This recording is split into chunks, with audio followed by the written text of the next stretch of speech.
এই যে বয়স্ক মানুষরা এসে আমাদের কাছে হাত পেতে টাকা পয়সা চান, আমার এই জিনিসটা কখনো ভালো লাগে না। আমরা আর্লি মিরাজ শেয়ারে কাজ পাচ্ছি না, এটার কারণ কি? কারণ আমি জায়গা দিচ্ছি না তো। আমার কাছে বাবা প্রজেক্টটা একটা ড্রিম প্রজেক্ট, এবং আমি বাবার গল্প করতে চেয়েছি আরও বেশ কিছুদিন আগে। আমি ভাইয়ের সাথে শেয়ার করি যে ভাই আমি বাবা নিয়ে কাজ করতে চাই, কারণ আমি বাবাদেরকে উদ্দেশ্য করে কিছু মানে এমন একটা কাজ উপহার দিতে চাই, প্রত্যেকটা বাবা যেন এই কাজটা দেখে কাঁদেন এবং প্রত্যেকটা সন্তান যেন এই কাজ দেখে কিছু শেখেন। আমার কাছে মানে বাংলাদেশে যে বৃদ্ধাশ্রমগুলো আছে, বৃদ্ধাশ্রম কেন থাকবে, বাবা মার জন্য বৃদ্ধাশ্রম কেন থাকবে? আমার কাছে ফার্স্ট অফ অল কোশ্চেন, মানে 1 নম্বর কোশ্চেন ছিল এটা। 2 নম্বর ছিল এই যে রাস্তাঘাটে এত ভিক্ষাবৃত্তি বেড়েছে বয়স্ক মানুষদের। এই যে বয়স্ক মানুষরা এসে আমাদের কাছে হাত পেতে টাকা পয়সা চান, আমার এই জিনিসটা কখনো ভালো লাগে না। আমি যখন জিজ্ঞাসা করেছি আপনাদের কি সন্তান আছে, প্রত্যেকে অ্যান্সার দিয়েছেন ওনাদের সন্তান আছে, 2টা ছেলে আছে বা মেয়ে আছে, তারা প্রত্যেকের জায়গা থেকে ভালো আছে। তাহলে বাবা মা কেন রাস্তায় থাকবেন, তাই না? আমার কাছে আমার বাবা মা মানে হচ্ছে মাথার মুকুট, এবং আমার কাছে আমার বাবা মানে হচ্ছে এমন সেন্সিটিভ একটা ইস্যু, যেটা আমি এই কাজের মাধ্যমে মানুষকে বোঝাইতে চাই যে বাবাকে এইভাবে মূল্যায়ন করা উচিত প্রত্যেকটা সন্তানের। এবং এই কাজটার সুযোগ করে দিয়েছেন আমাকে আর্থিক ভাইয়া। এত সুন্দর একটা গল্প ভেবেছেন, মানে গল্পের মূল ভাবনাই ছিলেন আর্থিক ভাইয়া, গল্পটা লিখেছেন অর্ণব জাকির ভাইয়া।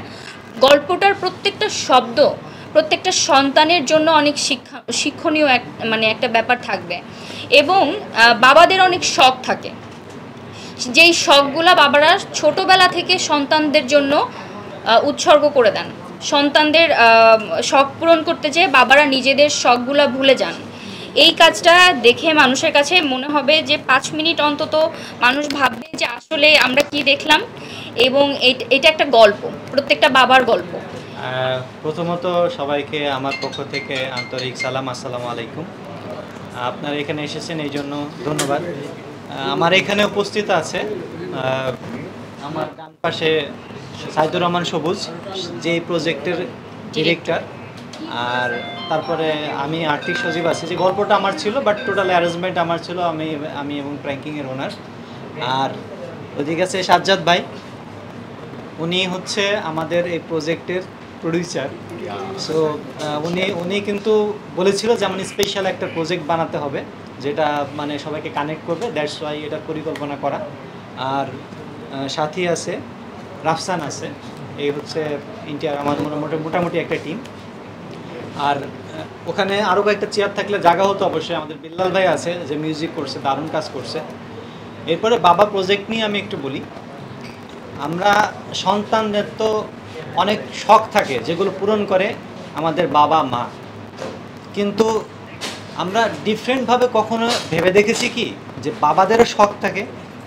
সো এই কাহিনীতে একটা দেখানো হয়েছে সন্তানের শখ না, বাবার একটা শখ ছিল, যেটা বাবার একটা শেষ দিনকে কেন্দ্র করে, শখের শেষ দিন, সেই শখটা পূরণ করা নিয়ে পুরোটা জার্নি তৈরি হয়। এবং মানে খুব ইমোশনালভাবে স্টোরিটার একটা শেষ পরিণতি হয়, যেটা দেখলে সবারই মনে হবে যে ইস, আমারও বাবা আছে এবং আমার বাবার স্বপ্ন আছে, শখ আছে, সেই শখগুলো কি পূরণ হবে কি হবে না, সন্তান হিসেবে আমাদের দায়িত্বটা কি। এটা খুব সুন্দর একটা স্টোরি, যেটা সবাইকে কানেক্ট করবে, যাদের বাবা মা তো সবারই আছে, সো কানেক্ট সবাইকে করবে। আচ্ছা ভাইয়া, প্র্যাঙ্কিং থেকে তো আমরা সবসময় দেখছি যে আরোহী মিরাজ, তারপরে সাথী আপু, তারপরে তামিম, এরা অনেকেই কাজ করে আসছে। তো প্র্যাঙ্কিং থেকে কখনো কি এরকম প্ল্যান আছে কিনা যে সিনেমা প্রযোজনা করবে? চেষ্টা করেছি নতুন কিছু ছেলে মেয়ে নিয়ে সুন্দর একটি টিম তৈরি করার, যেখান থেকে আমরা সুন্দর সুন্দর নাটক তৈরি করতে পারবো। প্রথমে আমাদের বেসিক প্ল্যান ছিল এতটুকু যে মিডিয়াতে আমরা ডিফারেন্ট টাইপের কোনো একটা ভাইব নিয়ে আসব, তো সেটা আনতে সক্ষম হয়েছি। আমাদের সেকেন্ড স্টেজে আমরা যে পরিকল্পনা করেছি, আমাদের এখন বিশাল একটা টিম, টোটাল 4টা সেট আপ, ডিফারেন্টভাবে একদিনে 4টা নাটকে শ্যুট হতে পারে, এত বড় টিম আছে আমাদের। সো আপনারা অনেকে জানেন আমাদের 6টা টোটাল জুটি আছে, প্রত্যেকের নাটক নিয়মিত রিলিজ হচ্ছে, মাসে প্রায় 20 থেকে 25টা নাটক আমাদের প্রোডাকশন থেকে রিলিজ হয়। এখন নাটক থেকে সামনে ওটিটিতে কাজ করছি, সামনে কিছু কাজ ওটিটিতে রিলিজ হবে। এরপরে আমাদের তো অবশ্যই ইচ্ছা আছে যে আমরা মুভি বানাবো, তো তৈরি হচ্ছি, এই জন্য আপনাদের সবার সাপোর্ট দরকার। আপনারা আমাদের পাশে থাকবেন, আপনারা যদি পাশে থাকেন, সাপোর্ট করেন, ইনশাল্লাহ প্র্যাঙ্কিং একদিন অনেক দূর এগিয়ে যাবে। প্র্যাঙ্কিং অ্যাকচুয়ালি আপনাদের টিম, এটা সাধারণ জনগণের টিম। আমরা খুব নতুন নতুন ছেলে মেয়ে যারা কোথাও চান্স পায় নাই, কোথাও তাদের প্রতিভা দেখানোর সুযোগ পায় নাই, আমরা তাদেরকে নিয়ে এসেছি। তার মানে এটা সাধারণ জনগণের একটি টিম। সো প্র্যাঙ্কিংয়ের সাথে আপনারা থাকবেন, যেন সাধারণ মানুষগুলো, সিম্পল মানুষগুলো যাদের ট্যালেন্ট আছে, কিছু করে দেখাতে পারছে না, তারা করে দেখাতে পারে। আমরা আরোহিমিন, মিরাজ এবং সাথী এবং তামিমের পেয়ারের কাজ পাচ্ছি না, এটার কারণ কি? সাথী তামিম পেয়ারের কাজ তো হচ্ছে, কম পাচ্ছি। হ্যাঁ কম কম, কারণ আমি জায়গা দিচ্ছি না তো। আমরা দেখছি যে প্র্যাঙ্কিং কিন্তু গানের মাধ্যমে বেশ জনপ্রিয় ছিল, কমেডি গান, বা লাস্ট কিছুদিন যাবত বা গান নিয়ে আসলে আপনাদের কোনো ভাবনা আছে কিনা, আবার আগের মতন প্র্যাঙ্কিং এর যে কমেডি সং থাকে বা এরকম কোনো কাজের পরিকল্পনা আছে? হ্যাঁ, আমাদের 1 মাস আগে একটা গান রিলিজ হয়েছে, বিয়ের বাজনা, সেটাও হিট হয়েছে। কিন্তু তো আমাদের যখন নতুন কোনো সিরিজ আছে, সেই সিরিজটা প্রমোশনের জন্য আমরা সং রিলিজ করে থাকি। আর আমাদের আগের একটা সিরিজ ছিল স্কুল গ্যাং, সেখানে বেশ কিছু সং মানে 200 মিলিয়নের কাছাকাছি চলে গেছে। সো ম্যাসিভ হিট হয়েছে।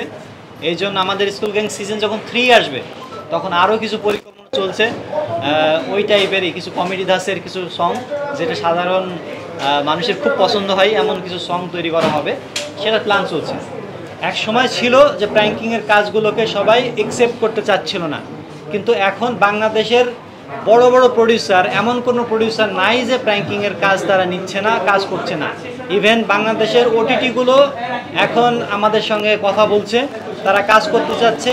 বেশ কিছু চ্যানেল নিজেরাই এসে আমার অফিসে আমার সঙ্গে যোগাযোগ করেছে। সো সেই জিনিসটা একসময় ছিল না। আমরা যদি আরও ভালো করতে থাকি, একসময় হয়তো এখনও যারা একসেপ্ট করছে না, তারা একসেপ্ট করবে। এবং বিশেষ করে আপনারাও আছেন যে প্র্যাঙ্কিংয়ের নতুন নতুন ছোট ছোট ছেলেমেয়েরা অনেক ভালো করছে, সেই জিনিসটা যদি আপনারা তুলে ধরেন, দেখবেন ইনশাল্লাহ আমাদের তৈরি হবে এবং আমরাও একদিন। সুজ ভাই, কেন মনে হলো যে এই গল্পতে আপনাকে শায়লা সাথী এবং রাফসানকে দরকার? প্রথমত হচ্ছে আমার যতগুলো কাজ করা হয়েছে তার থেকে বেশিরভাগ কাজ আমি অসাধেই করছি, কারণ অসাধে আমার একটা কেমিস্ট্রিটা ভালো। আমি যে গল্পটা বলতে চাই, যে ওই জিনিসটাকে ভালো করে কানেক্ট করতে পারে, পিক করতে পারে, আমার কথাটা বলার আগেও বুঝতে পারে যে আমি কি বলতে চাচ্ছি, কি ওয়েতে আমি বলতে চাচ্ছি গল্পটা। ও আমাকে অনেক আগে বলছে যে ওর এরকম একটা ড্রিম প্রজেক্ট, ও বাবাকে নিয়ে কাজ করতে চায়। সো দ্যাটস ওয়াই এটা কানেক্ট হয়ে গেছে। আর বেশিরভাগ ক্ষেত্রে ওর সাথে আমার এই কাজের কানেক্টিভিটিটা ভালো, মানে ফিল করছি যখন স্ক্রিপ্টটা আমি পড়ছি যে বাবার সাথে যে কানেক্ট হবে, এই স্ক্রিপ্টটা টোটালি ও প্লে করতে পারবে বাবার সাথে। সম্পূর্ণ একটা জার্নিতে খুনসুটি, বাবার ভাইয়া যেটা বললো মাত্র, এমন একটা গল্পে কাজ করতে যাচ্ছি ইমোশনাল, সেটা ভিউ নাও হতে পারে বা প্রযোজকেরও ক্ষতি হতে পারে আর্থিকভাবে। প্রযোজক তো আছেই সাথে, প্রযোজককে আগে জিজ্ঞাসা করেন তিনি ভেবেছেন কিনা। আসবে না, গল্পটা এমন, আমাদের প্রত্যেকেরই বাবা আছে, রাইট? সো গল্পটা যেমন করে আমরা বিল্ড আপ করছি, স্টোরিটা যেমন, আই থিঙ্ক সে গল্প থেকে বের হতে পারবে না। বিল্লাল ভাই হচ্ছে আমার বাবা প্রজেক্টটা পুরাপুরি একদম শুরু থেকে শেষ পর্যন্ত মিউজিক বিল্লাল ভাই করেছেন। এবং বিল্লাল ভাই মিউজিকের জাদুকর, উনি মিউজিক নিয়ে খেলেন, রাত 3টা নেই 4টা নেই উনি এই প্রজেক্টটা নিয়ে কাজ করেছেন।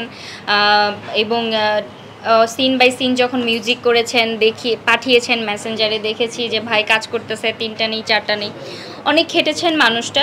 তো ওনার মিউজিকের যে জাদু আছেন, এটা আপনারা বাবার শেষ দিনে দেখতে পারবেন। উনি খুব ট্যালেন্টেড একজন পারসন।